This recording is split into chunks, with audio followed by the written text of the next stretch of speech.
And also, welcome back to the program, our friend Amber from Fidelity Bank. And you brought a special guest today. I did. I have Mike Adamson with me with Adamson Insurance out of Ankeny. This is the guy's name you see all over the place. It's this guy right over here. Yep. So Mike's here. He's going to talk about homeowners insurance specifically today. Absolutely. Which of course ties in with Fidelity Bank doing mortgages. And so I'll hand it over to Mike. All right. So what do we need to know?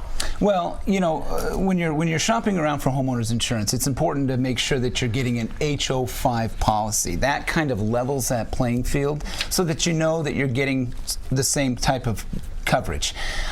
Two of the extras, I want to call them, that we always want to make sure that people have on their policy, because they typically aren't part of the policy, is what's called the sump pump backup of sewer and drain.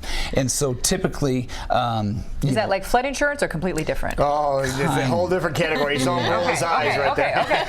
Just checking. Good Typically question. in those late spring, early summers, when we get 4 inches of rain in a very short period of time, we have a lot of clients that have issues with their sump pump. Okay. So flood is only written through the National Flood Insurance Program, but you can add an endorsement so that if water would ever back up through the sump pump and or sewer drain, that you can add that extra coverage. So it is something that we always want to make sure our clients know about when they're purchasing this kind of information as well, too. All right, so what are we taking a look at here with images? So, you know, right here we've got some situations that it takes a lot of equipment, a lot of drying equipment. You know, people don't realize how expensive getting when they run into a situation where they have a water backup and stuff like that. So typically, you know, most people, $5,000 would be enough. I always remind clients that, hey, if you've got anywhere near 1,000 square feet, you're bumping that up to at least 10,000 of coverage. We're not worried as much of 5 feet of water as much as we're worried about that 1 to 2. But I tell you, it hits that pad and it just spreads, and a little bit of water can cause a lot of damage. So. Okay. Yep.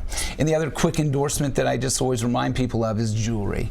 You know, we spend a lot of time and a lot of money and a lot of motion picking this stuff out. Unfortunately, loss oftentimes is not a covered peril. So a diamond falls out, a ring mysteriously gets misplaced. Unless that particular item is scheduled on the policy, there isn't any coverage for loss. Now, what's the best way to document that? Just writing it down, I'm sure, is one thing. Was there anything better you can do to document what you have? Typically, most purchases come with an appraisal. If it's an outdated appraisal, insurance companies may ask to get an appraisal that's newer than 5 years or old, or 5 years or newer. So, yeah, making sure that that's documented with the 4 C's and stuff like that, and a value, of course, is something that we want to make sure that they have. Now, sometimes we hear about people that are doing some insurance policies and stuff for their home to videotape things or take pictures of things. Does that come in handy? Absolutely. So when you have your policy, your personal property limit is only 75% of whatever the dwelling amount is. So people say, well, I have a $150,000 or $100,000 house. Say 100, very simple. So I have $75,000. Does that mean if, God forbid, something erases all of my stuff, am I going to get $75,000 check? No, the burden of proof of what you have needs to somehow be documented. So it can really help speed up that process of getting your belongings back. All right, so tell us the difference between an independent agent and a captive agent. Having been on both sides, I've been in this business over 20 years, and I started my career as a captive. The thing that I didn't like about... That doesn't sound pleasant. What is that? Because all I see advertised are independent agents. I'm an independent agent. It's, the thing that... when you have a client that has a price increase or something goes wrong, what my life today can be completely changed tomorrow by an accident or, whatever. Your insurance can be changed as well, but when you're a captive agent, you have one option, that one carrier. As an independent, I feel like we bring our clients something that the captives can't, and that's choice. We have several different markets that we can go through, so if you add a son or a daughter to the policy and you freak out because your rates just doubled, we can find what's best from a pricing and coverage standpoint. Also, if your premiums go up, which over the past few years, we've seen a lot of volatility in the homeowner market side, client calls in and says, hey, my rates went up.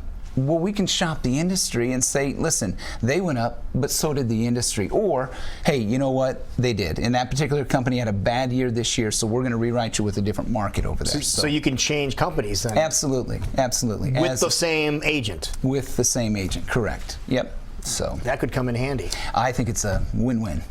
It's stuff we don't like to think about. We don't want to think about disasters happening to our stuff, to our home, but you Exactly. want to be protected in case something Prepare does. for the worst, absolutely, and do those insurance reviews. You know, so many people think, oh, my policy is covering this, when actually it doesn't. So I always remind clients, you know, take the time, do the review, do the video inventory, you know, prepare for the worst, and you'll be set if it does ever happen. All right, Mike, what can you tell us about, just real briefly, about umbrella policies and when that would be a good idea for someone to have Absolutely. an umbrella policy? First of all, what is it? Okay, so an umbrella policy is an excess liability policy over your auto, home, boat, motorcycle, anything that you would have underlying coverage-wise, okay? My biggest fear for my clients isn't their house getting hit by a tornado or a fire, it's somebody suing them. So we really, whether they know what it is or want it, don't want it, they're going to get a quote from us on all of that, on what those options are. It basically extends, so if your homeowner policy is your personal liability anywhere in the world, $300,000 is a standard, we bump it an additional $1 million. Typical costs on a 2 vehicles in a home is going to run anywhere between $150 to $200 a year, depending on youthful drivers in the household. Of course, raise that up a little bit, but it is so important to have that excess protection on there today. So Things to think about. And to get information, they can get a hold of you. What's the easiest way to get a hold of you? absolutely, get a hold of me at 515-965-5552 is our main line, and yeah, we'd be happy to help you. So you work with people like Mike on a regular basis. We do. You know, that's one thing that we really pride ourselves on, is being a local community bank. And we also have local experts that we send business to. I mean, Mike's been in business over 30 years. He's one of the best. And he talked about searching for, you know, your homeowner's insurance, or doing that when someone comes in and they're looking to refinance or buy a home or build a home. That's the perfect time for them to look at all of their insurance information and make sure that, is it up to date? Are you getting the best deal? Are you happy with your service? So again, you know, we look at it as it's part of the teamwork that we have and the experts that we have to refer. So how do people get a hold of you? Well, fidelitybank.house, or of course 515-343-2300. Just that easy. That's it, just that Wonderful. easy. Thank you so much. Thanks, you guys. We'll see you later. Thanks, you guys. Thanks, Mike.